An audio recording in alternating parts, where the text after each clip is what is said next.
ఈ దినాన్ని నువ్వు నేర్చుకోవాలి.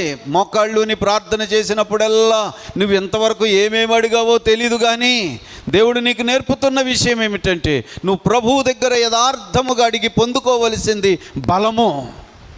ఆయన నిన్ను బలపరుస్తాడు.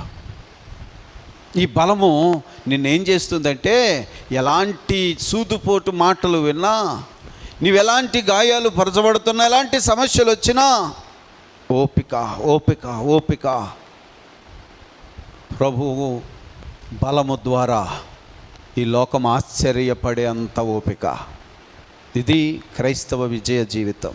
ఇక్కడ అందుకే చెప్పాడు, శ్రమలు వస్తాయి నాయన, కష్టాలు వస్తాయి, శోధన అనేది వస్తుంది. శోధనను సహించువాడు ధన్యుడు. పాస్ అయ్యాడు వాడు, సహించినోడు.